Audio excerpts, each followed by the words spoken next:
2026년 대한민국 재테크 판도가 완전히 뒤집힙니다. 뭐가 바뀌냐고요? 배당 투자의 세금입니다. 지금까지 배당 받으면 어땠습니까? 세금 폭탄 맞았습니다. 2천만 원 넘어가면 금융소득 종합과세 적용됐습니다. 최고 45% 세율입니다. 미쳤죠? 열심히 배당 받았더니 반 가까이 세금으로 나갔습니다. 그래서 사람들이 배당 투자 꺼렸습니다. 받아봤자 세금만 많이 내는데요. 근데 이게 바뀝니다. 완전히 바뀝니다. 2026년부터요. 배당소득 분리과세가 시행됩니다. 뭐냐고요?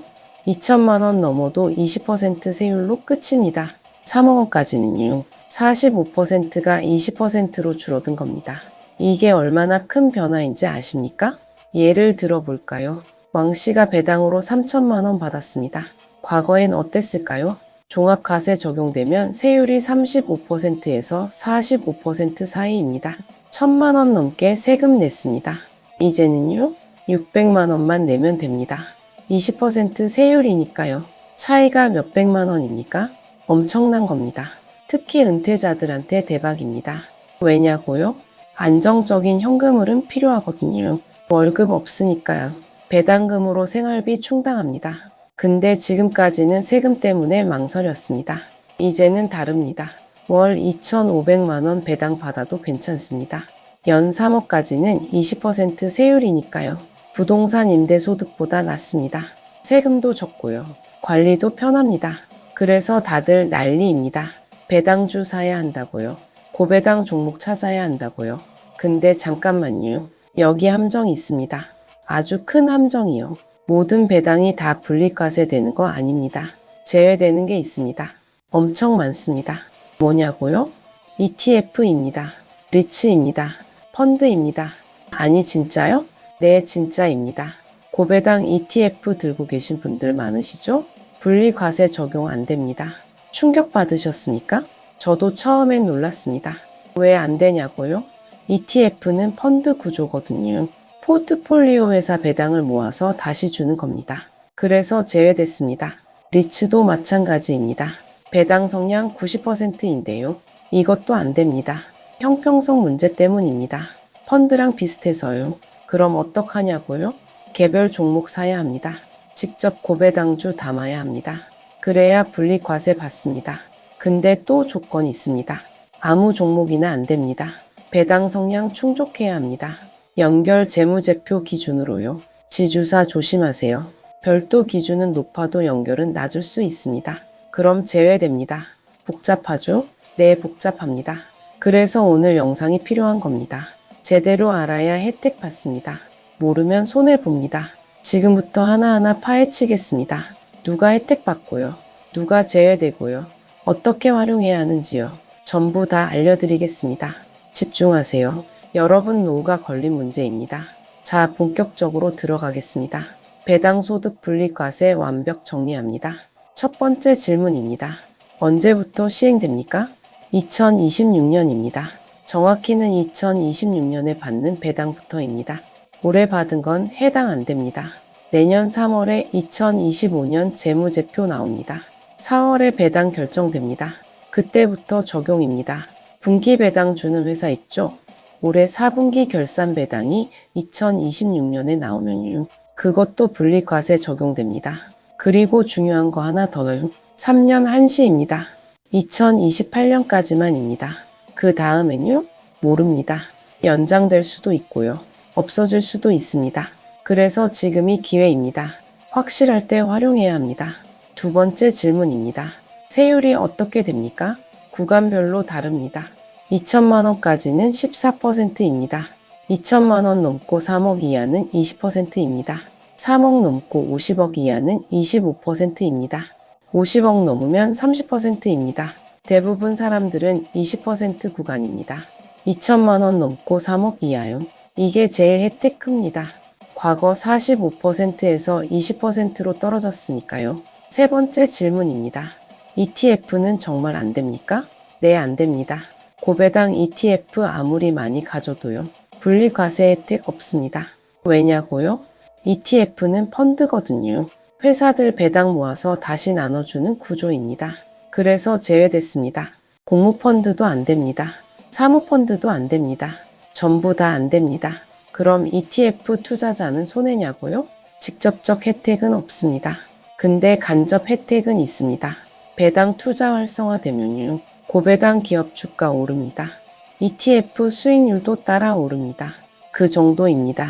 네 번째 질문입니다. 리츠는요? 리츠도 안 됩니다. 배당 성량 90%인데요. 이것도 제외됐습니다. 형평성 때문입니다. 펀드랑 비슷하다는 거죠. 근데 리츠는 다른 방법이 있습니다. 분리과세 계좌입니다. 증권사 가서 신청하면 됩니다. 3년 이상 투자 조건입니다. 5천만 원 한도입니다. 세율이 얼마냐고요? 9%입니다. 이게 더 낫습니다. 20%보다 9%가 낫죠. 그래서 리츠 하시는 분들은요. 분리과세 계좌 활용하세요. 다섯 번째 질문입니다. 배당 성량 기준이 뭡니까? 연결 재무제표 기준입니다. 별도 아닙니다. 왜 중요하냐고요? 지주사 같은 경우요. 별도로는 배당 성량 높습니다. 근데 연결로는 낮을 수 있습니다. 자회사들 실적 합치면요. 그럼 제외됩니다. 조심해야 합니다. 여섯 번째 질문입니다. 올해 안에 사야 합니까? 아닙니다. 배당 기준일이 올해 말이 아니면요. 내년에 사도 됩니다. 오히려 더 안전합니다. 왜냐고요? 연말 배당액 확인하고 살 수 있으니까요. 배당 선진화 정책 아십니까? 많은 회사가 배당 기준일을 2월 이후로 미뤘습니다. 4분기 실적 공시 후에 배당 결정합니다. 그럼 투자자가 배당 확인하고 살 수 있습니다. 훨씬 안전합니다. 물론 미리 사고 싶으면요.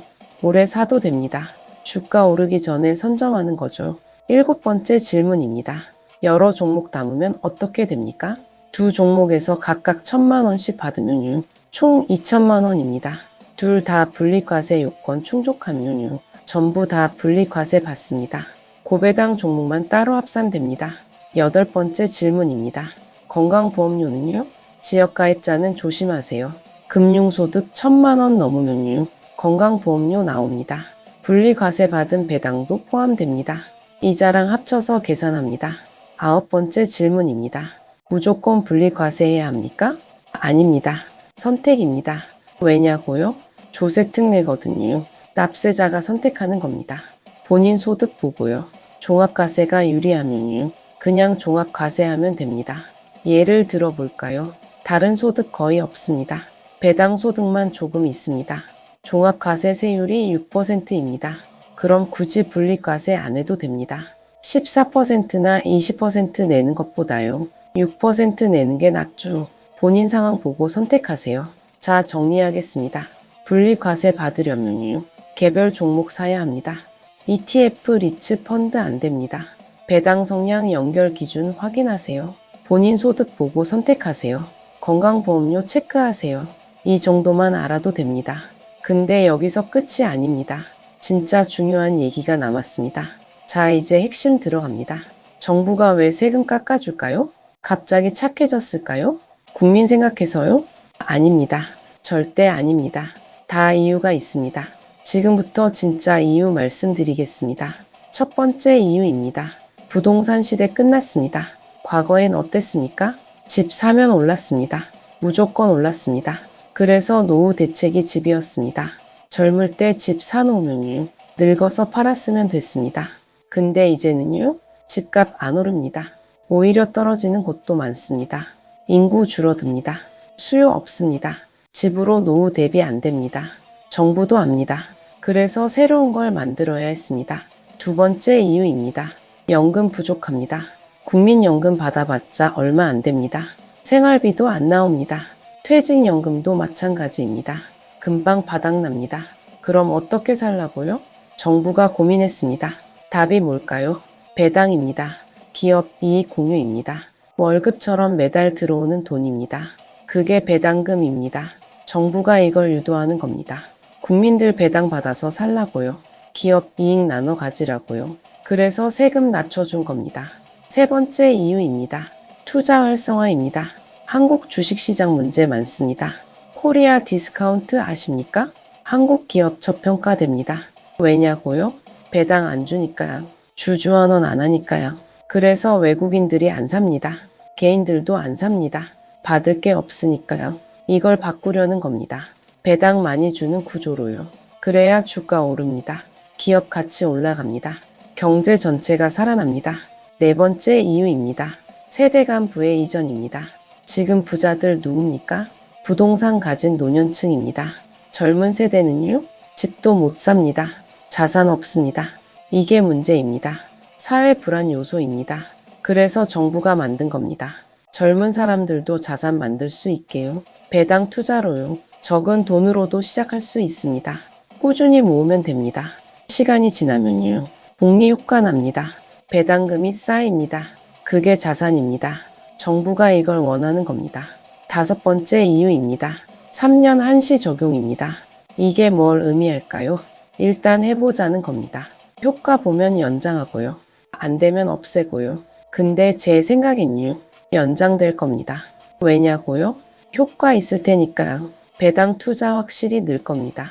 기업들도 배당 늘릴 겁니다. 주가도 오를 겁니다. 그럼 정부 입장에서요. 없앨 이유 없습니다. 오히려 연구할 수도 있습니다. 그래서 지금이 기회입니다. 선점할 타이밍입니다. 남들 모를 때 시작하는 겁니다. 자, 정리하겠습니다. 이 제도는 단순 세금 혜택 아닙니다. 국가 전략입니다. 부동산 끝난 시대예요. 새로운 노후 대책 만드는 겁니다. 연금 부족한 시대예요. 배당으로 현금 흐름 만드는 겁니다.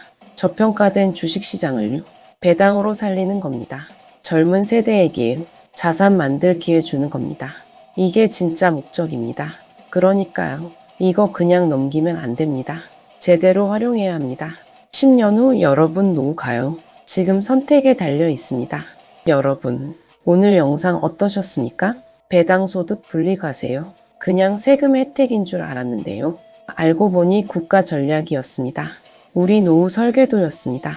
이제 시대가 바뀌었습니다. 완전히 바뀌었습니다. 과거를 돌아볼까요? 우리 부모님 세대는요. 월급 모아서 집 샀습니다. 집값 올랐습니다. 그게 노후 대책이었습니다. 단순했습니다. 근데 우리 세대는요.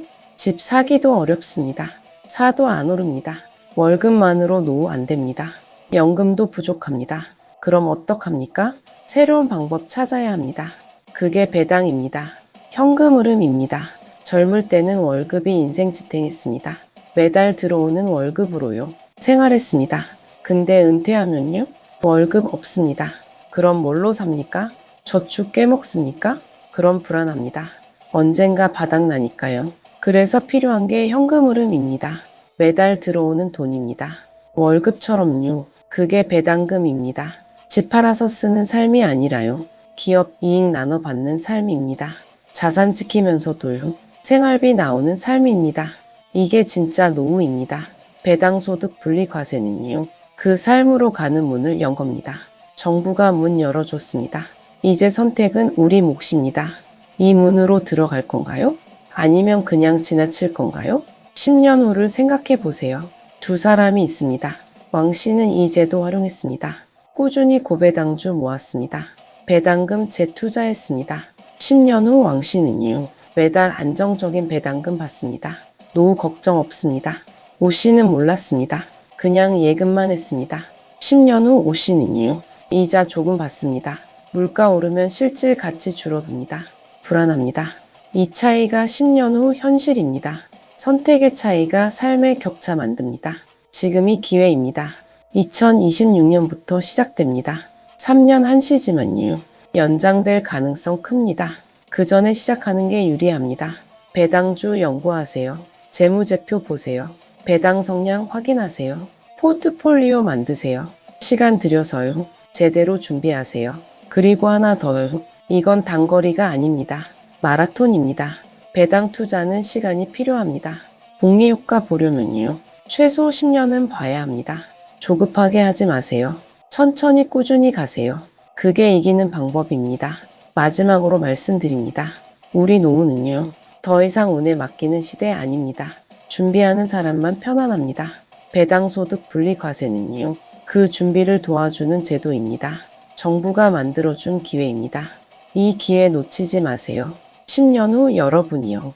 오늘의 선택에 감사할 겁니다. 구독과 좋아요는 더 많은 분들에게 희망을 전하는 힘이 됩니다. 오늘도 행복한 하루 되세요. 감사합니다.